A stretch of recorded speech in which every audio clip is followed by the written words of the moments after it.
All right, folks, we're going to get started in a second. County Judge Hidalgo, Dr. Shaw will be here. Judge George from Fort Bend County is here. And Dr. Peirce from the City of Houston is also here, along with the Mayor of Houston as well.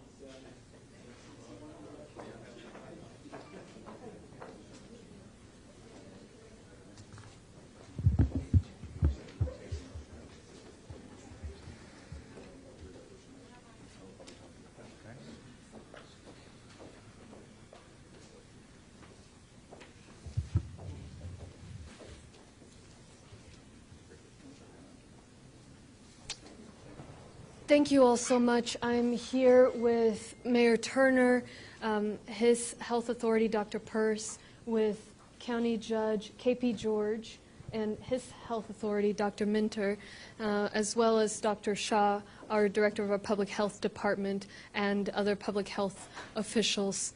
I've been in close communication with Judge Keogh and his colleagues in Montgomery County as well. I know that they were just having a discussion about the same conversations we're about to have here. And so first, let's start by saying there continues to be a lot of anxiety and concern around our community about coronavirus, understandably so. And I want the community to know and remember, we've gotten through floods and hurricanes and fires and a water main break recently, and we've gotten through all of that together. So we will get through this as long as we work together. And that's why I wanted to make sure that we stood here with our regional partners. We've been in communication as well with Galveston County, and we're all working hand in hand on all of this. The latest update, as we know, there is evidence of community spread in our region. The regional count has now risen to 17 cases, and of course we have more tests out there and folks that are under self-quarantine pending the potential for them to develop symptoms. Nationally and locally, our economy is being affected, and that's a big challenge for our region and for all our residents. We all feel that, and we all see the impact that this disease is having and will likely continue to have on our economy. The calculus we are making is that if a certain percentage of our community gets sick, say 30% choosing a low estimate, and then 20% of those people end up having to be in the hospital or in intensive care, we simply do not have enough hospital capacity to assume all of those people. Our economy is only as strong as the strength of our healthcare system, an incredibly valuable link in our community. And so we can't afford to have a sudden spike in cases and a sudden spike in people needing to go use the limited hospital beds that are already being taken up by the heart attacks and the strokes and the pregnant women and the emergency dialysis patient and whatnot. So that is what we've learned from other countries and other communities. From the beginning of this crisis, I've been in touch with the county executive in Seattle, Washington, and learning from what they're seeing, learning from San Francisco, learning from other areas. And what we see is, in a lot of ways, them playing catch up, having to mandate draconian measures to just catch up with spread of the disease once it's gotten out of hand.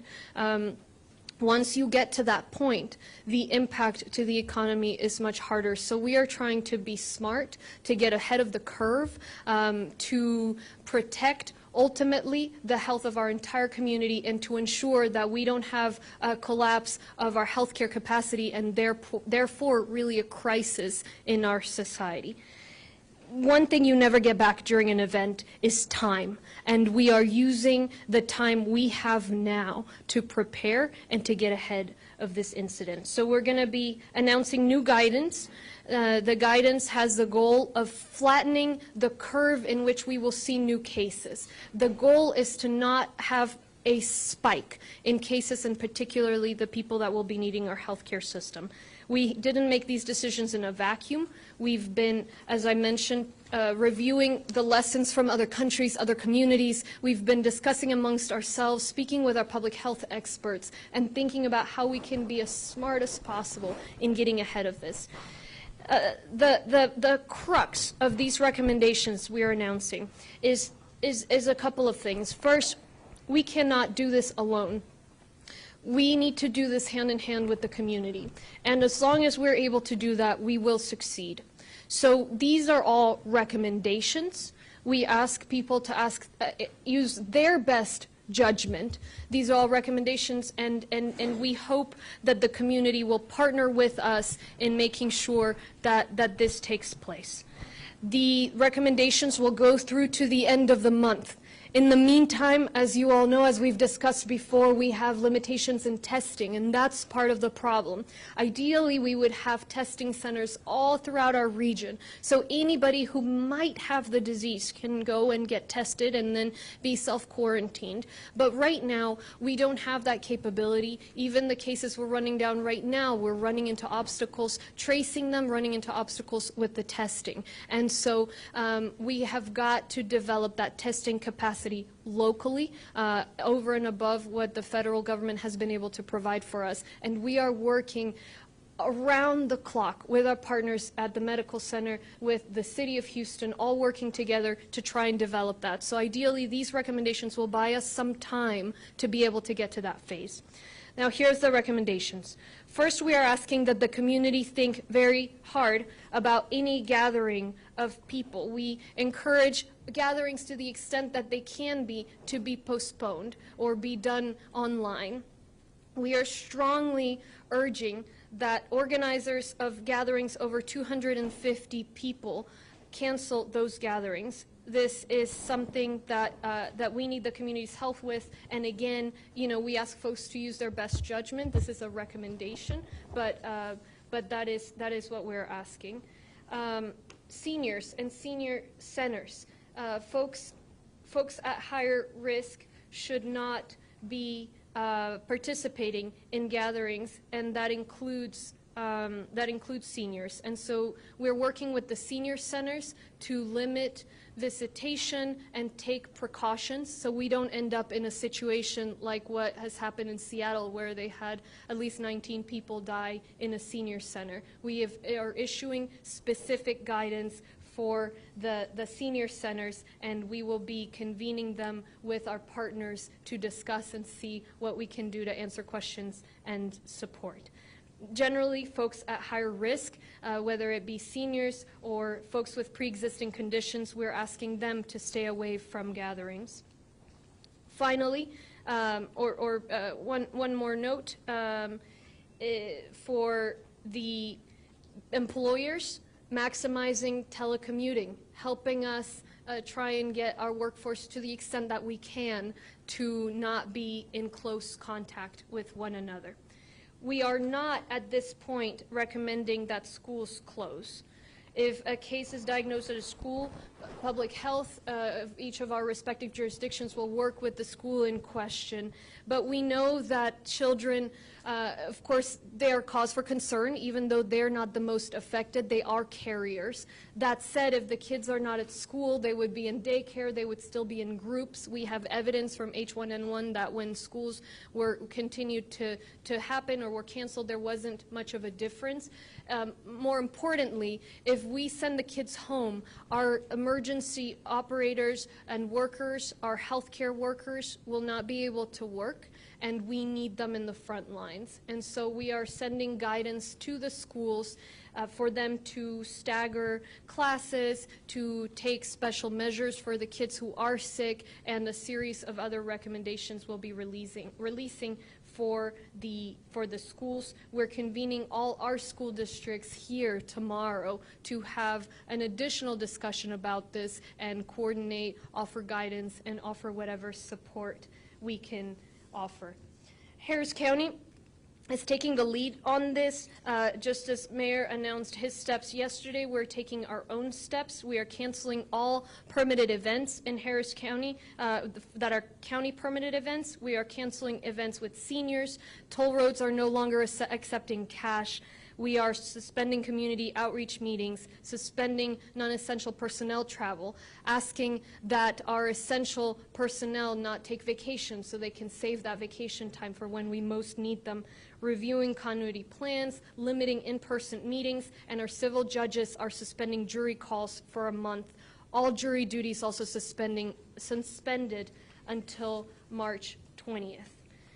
For people who are sick, the guidance is the same, to not go out in public. Please call your doctor. Do not show up at the doctor's office. If you have symptoms consistent with coronavirus, stay home. Reach out to us. There is a line that we've shared before for the folks who are uninsured or who do not have a health care provider. Our authorities are not asking whether folks are documented or undocumented. For the general public, wash hands, cover your cough.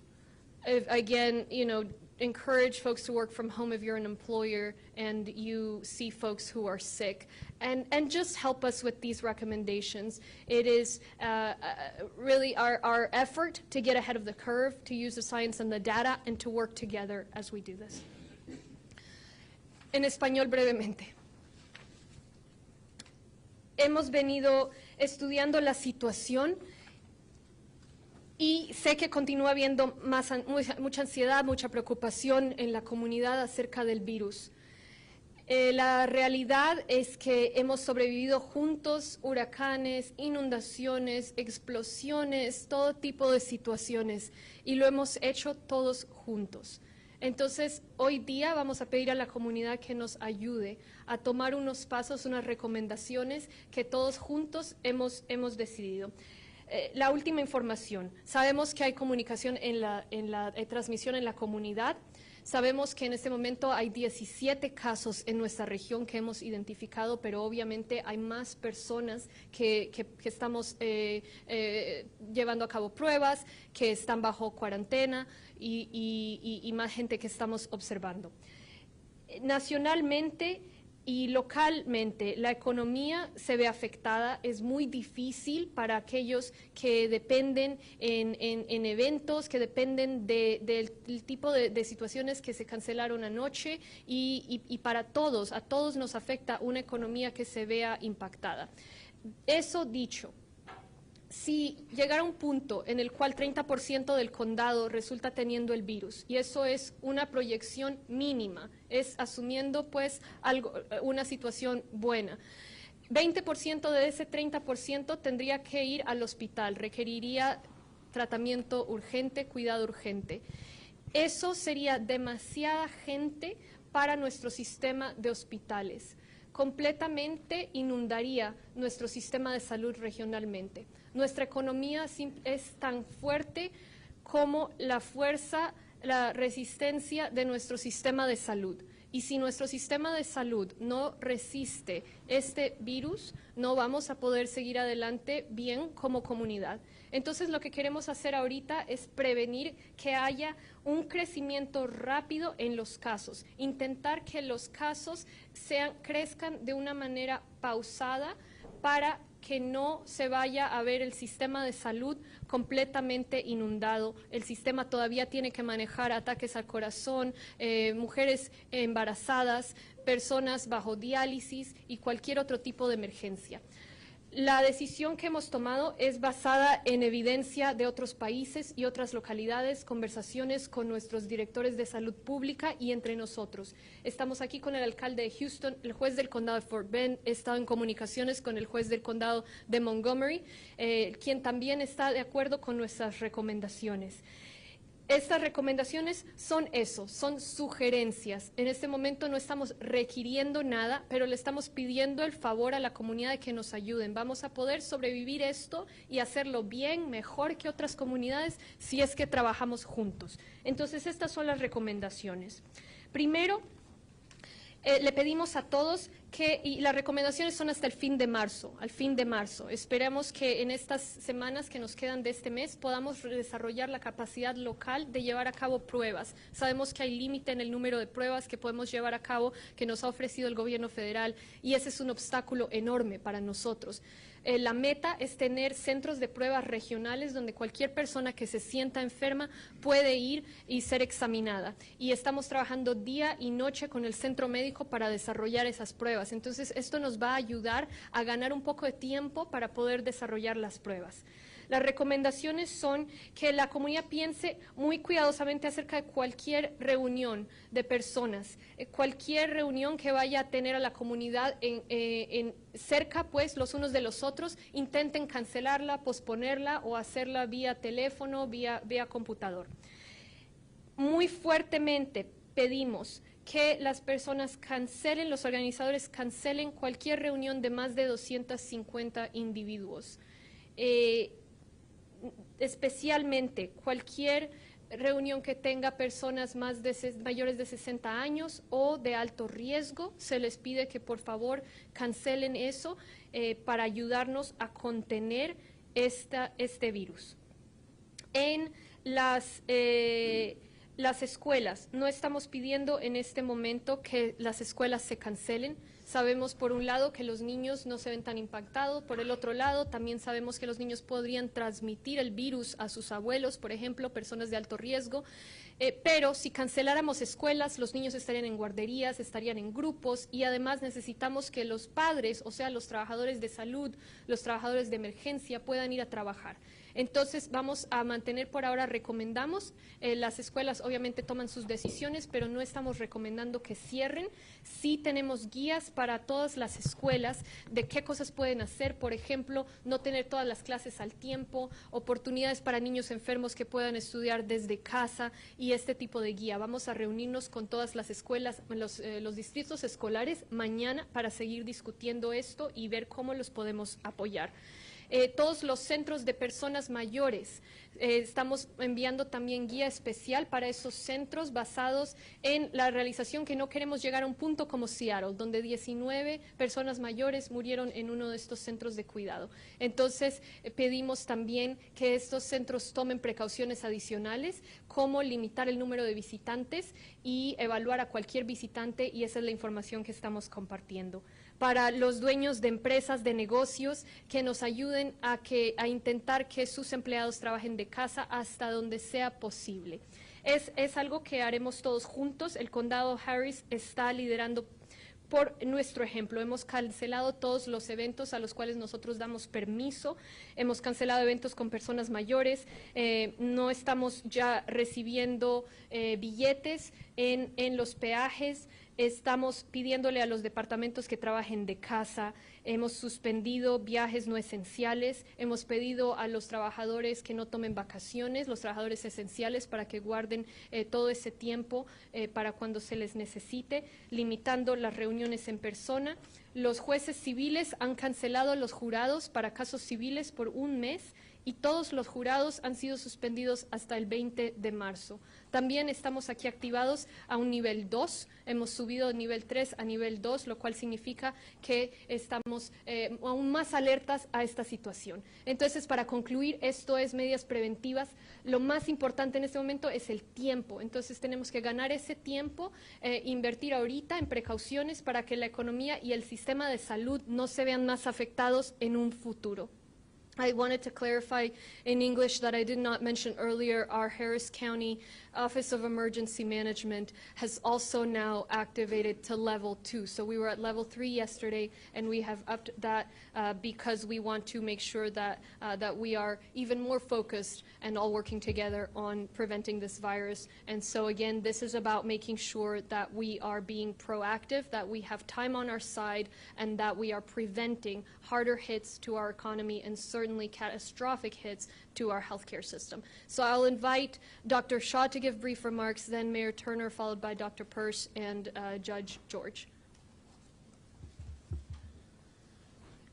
Thank you, Judge Hidalgo. My name is Dr. Umair Shah. I'm the Executive Director of Harris County Public Health, also the local health authority for Harris County. I also want to thank our colleagues and partners at the City of Houston, Fort Bend County, Montgomery County, and Galveston County, as well as our regional partners with the State Health Department.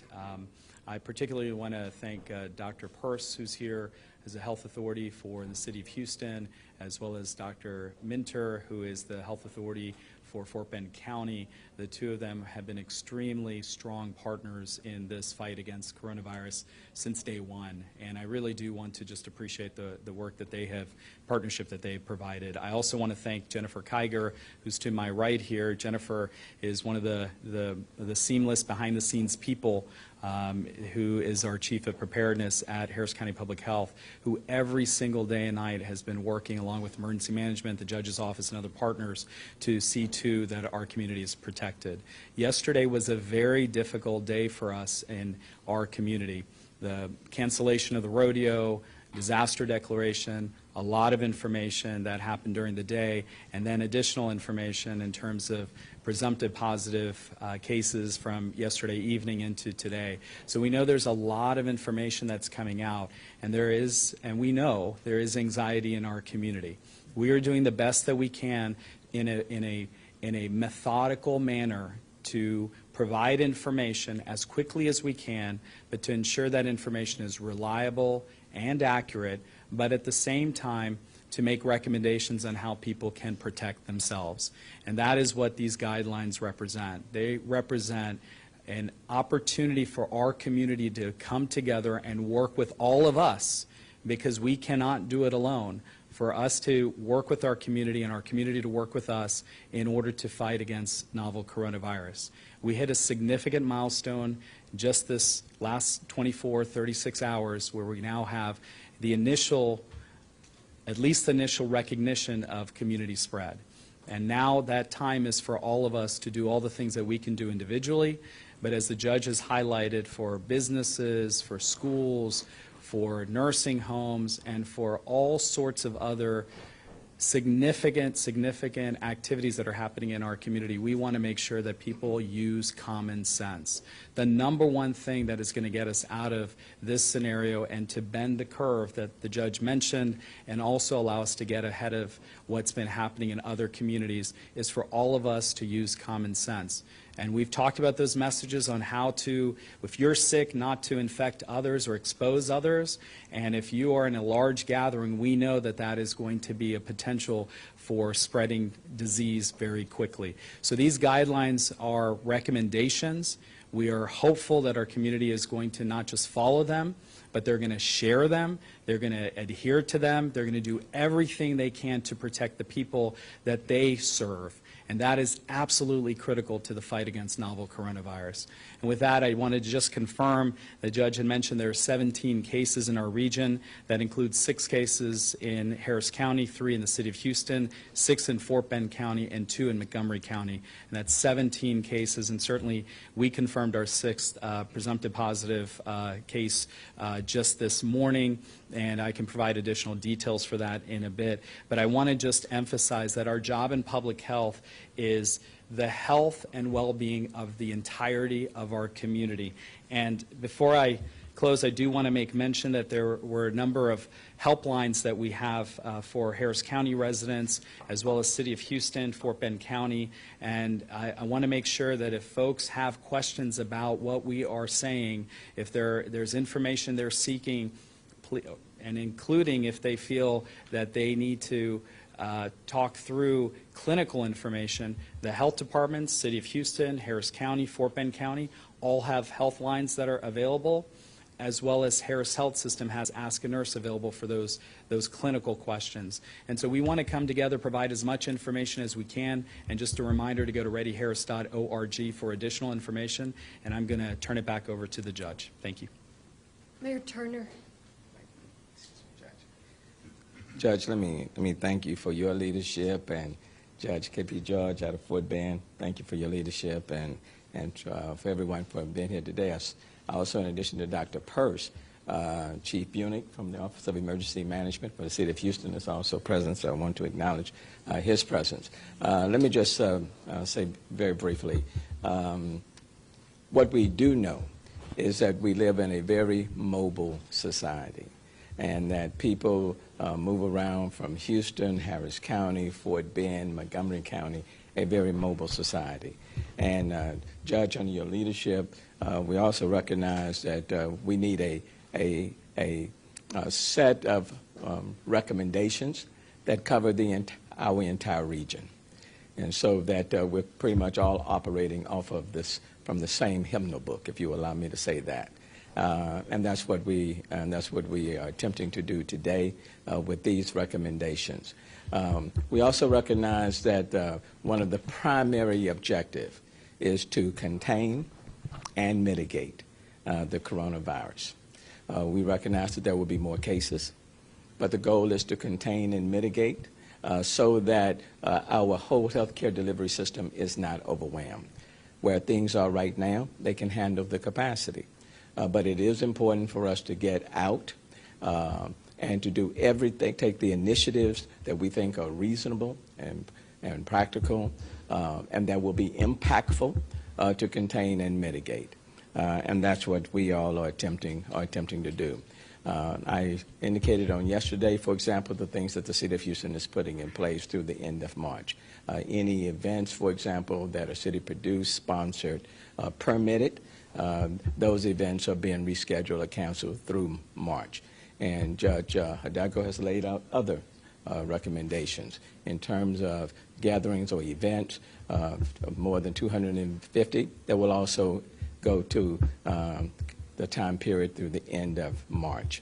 And we think those things are important in terms of containing and mitigating what we are facing.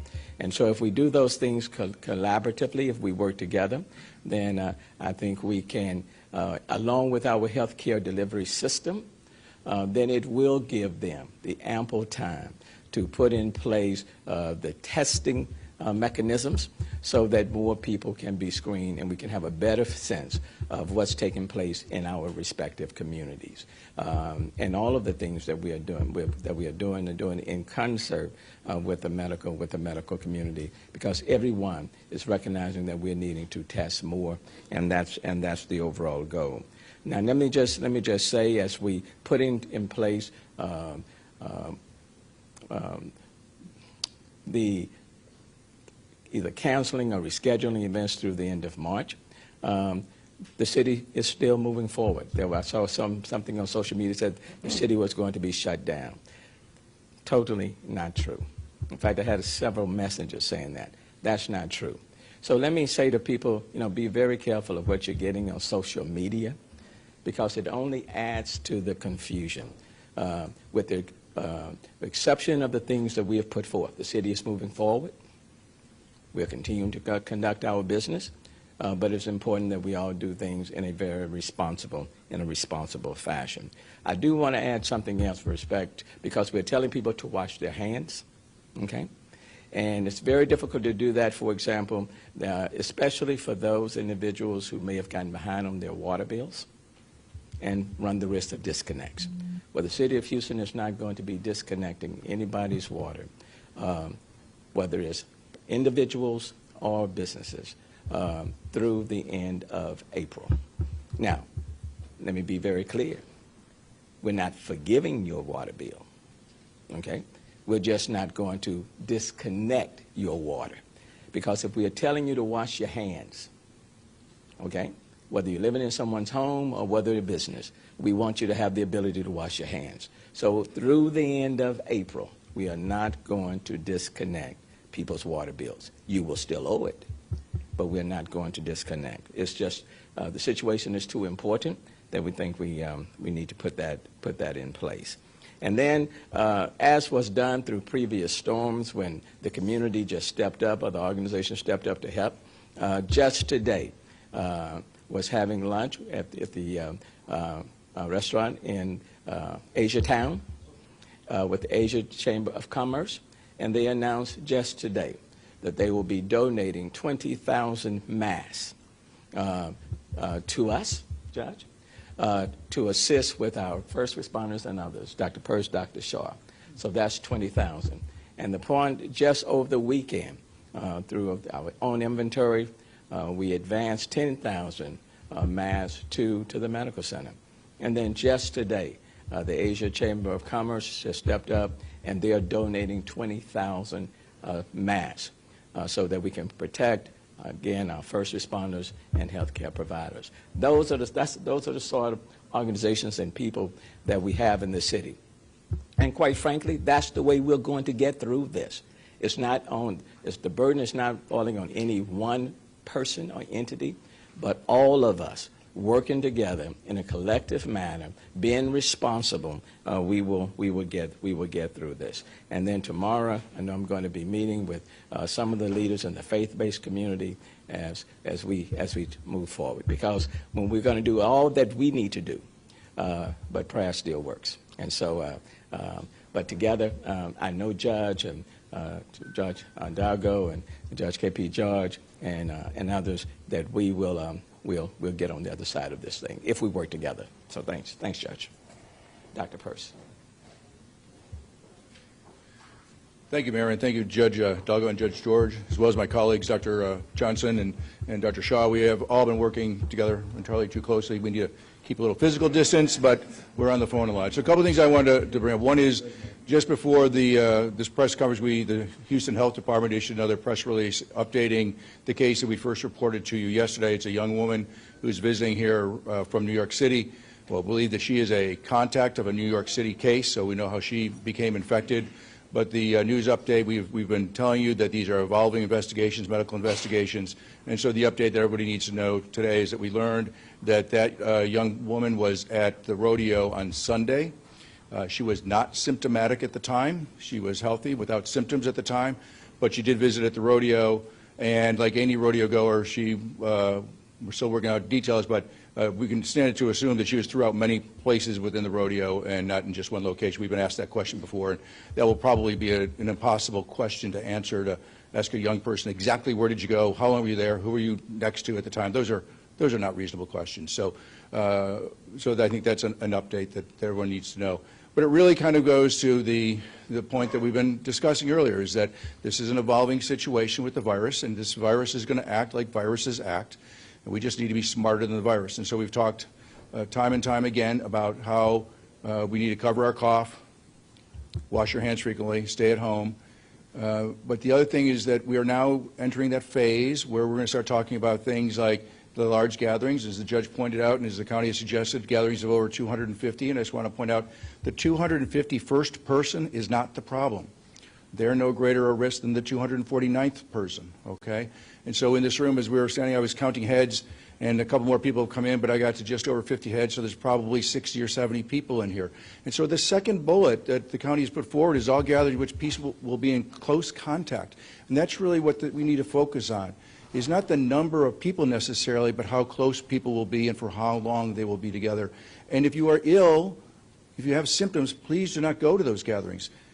As has been mentioned, and I want to remind everyone, is that together, when the community does their part and when government does its part, we will be successful.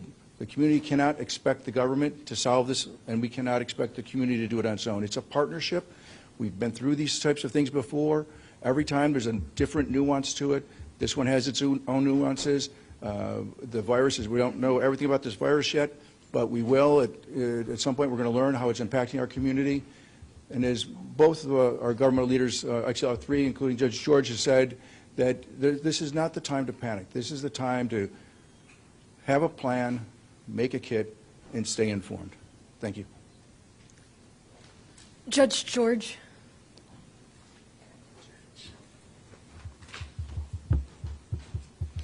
Good afternoon, everyone. I am K.P. George, Fort Bend County Judge. As you all remember, we had the first identified case in Fort Bend County. And since then, I just wanted to first of all thank our partners here, Judge Hidalgo and Mayor Turner and all the health authority in this area. We held a press conference, I believe last Thursday, and they all came to Fort Bend County. just simply that make us feel better, because this region, and of course it is not even a Fort Bend County or regional issue, it is not even a national issue, it is a world issue at this point. And so we are working together, and thank you for accommodating me here today, Judge and Mayor, and your leadership. And most of the time we are in almost all the time in contact, and also I just want to recognize our Health and Human Services Director, Dr. Jacqueline Minter, is with me here. If you have any specific question about Fort Bend County, how we are handling the situation, and I just wanted to, a lot of things is being discussed here because of that same reason. I don't want to repeat a lot of them, but we are following the suit. This morning I signed a disaster declaration in Fort Bend County.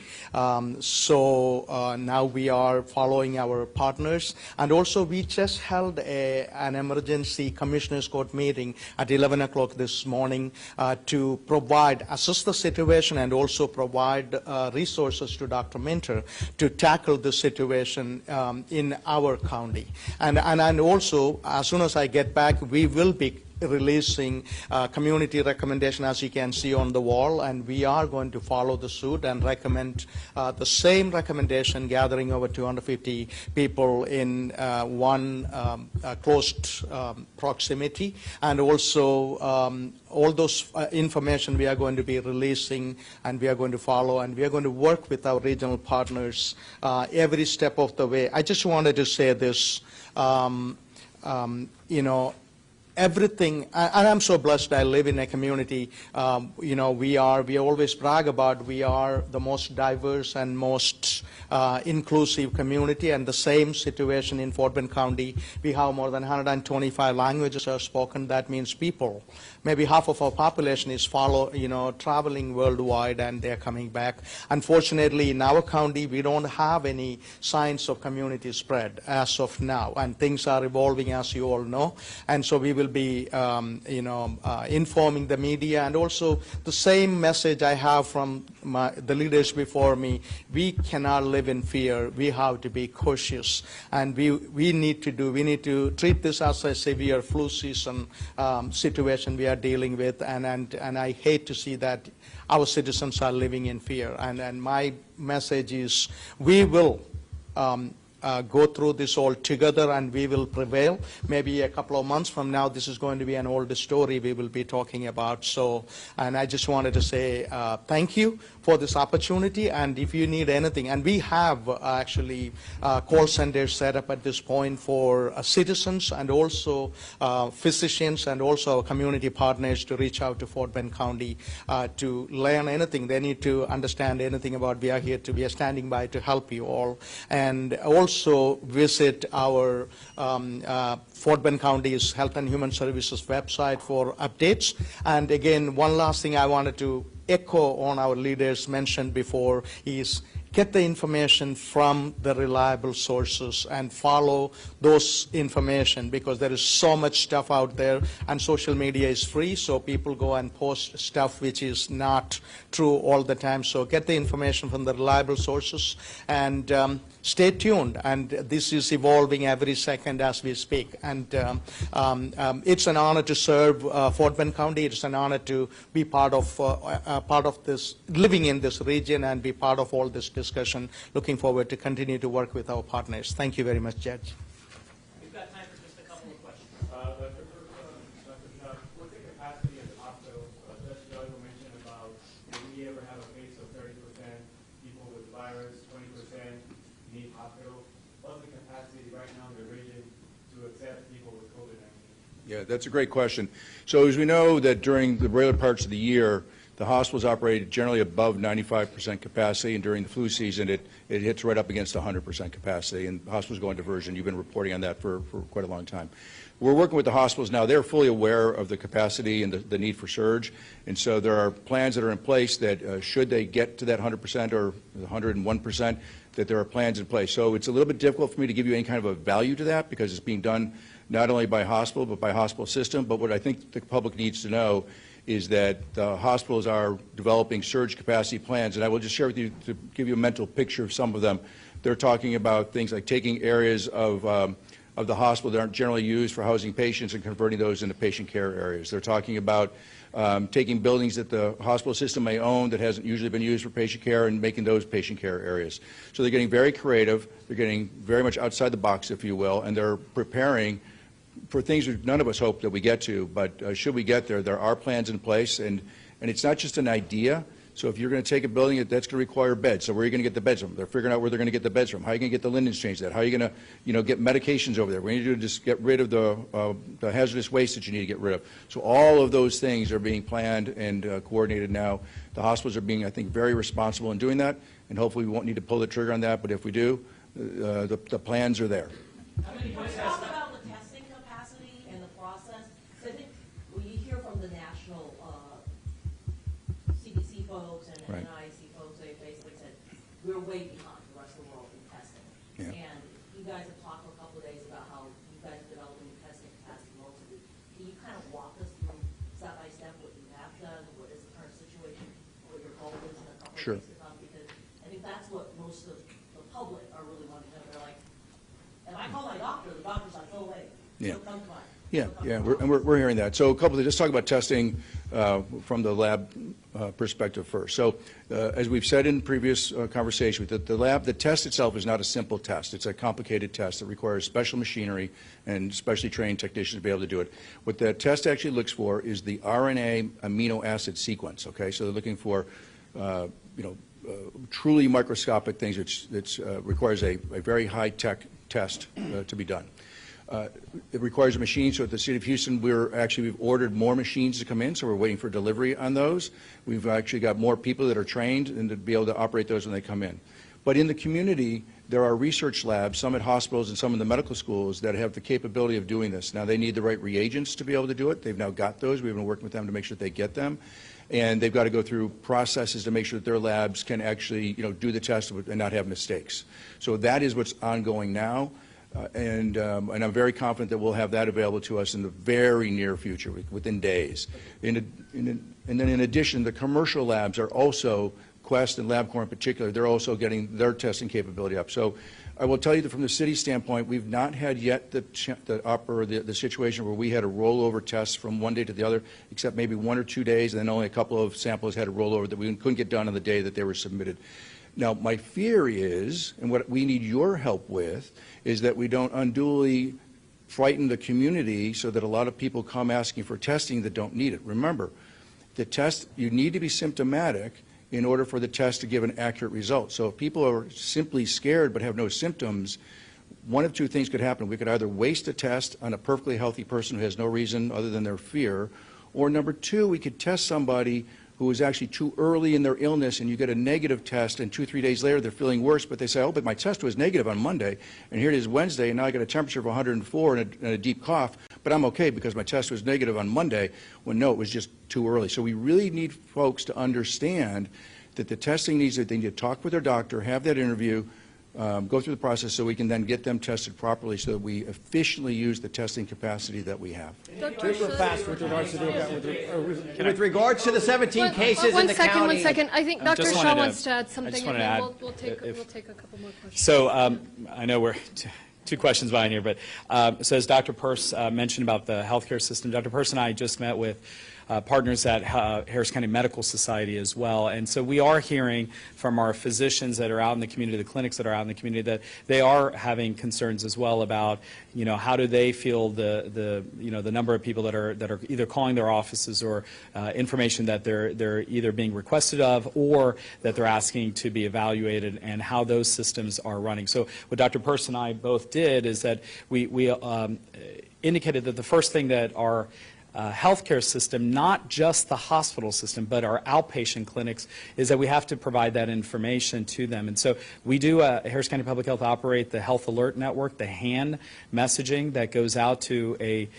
multiple county region, the entire county, actually 16 counties. The reason I bring this up is that what I would like for the message to be to our physicians and our outpatient clinics is please sign up for that HAN messaging. So as guidance evolves, not just nationally, but also locally, you can get the latest information so you can understand how this is all evolving. Now, that doesn't mean that it answers all those questions, but we're doing our best to really understand what those challenges are and then doing our best to provide additional information to our partners in the outpatient healthcare system. And so I wanted to make sure to add that. 17 cases in the Yeah, region, let- 17 cases in the region right now. And there are a lot of questions, and this goes to everybody here. There's a lot of questions from the public that is watching live right now, that is watching this news conference and trying to get specific answers to why we're not hearing more about the people that have been diagnosed in terms of where they have truly been. All we're hearing thus far is in mixed messaging, you're nodding your head, mixed messaging one way or the other. A person's been on a flight, one person's been at the rodeo, but there's so much information that people are trying to identify. Got you. Yeah, where yeah. have they been? So let me And answer. why are we not hearing more about Let me that? answer two things, and I wasn't nodding at your No, the question gentleman because behind was. I think we disagree with some of the things you're saying. So, two things. First, there's some information that we can't release because it would be identifiable. And so when we released, for example, the first information about the first traveler from Egypt, people were trying to find her home. And they published online, they're trying to dig in her home address. So that doesn't help anyone. The second point I want to make, and that's part of the reason we're making these decisions, is it's not an easy feat to suss out exactly where these people have been. So, for example, I wanted to come to you guys, and I expected somebody to ask, with what tent the man who went to the barbecue cook-off was at. I wanted to have that for you guys today. Our folks have been asking him, and he's not cooperating. The woman, that we're asking where exactly she went in the rodeo, she doesn't remember.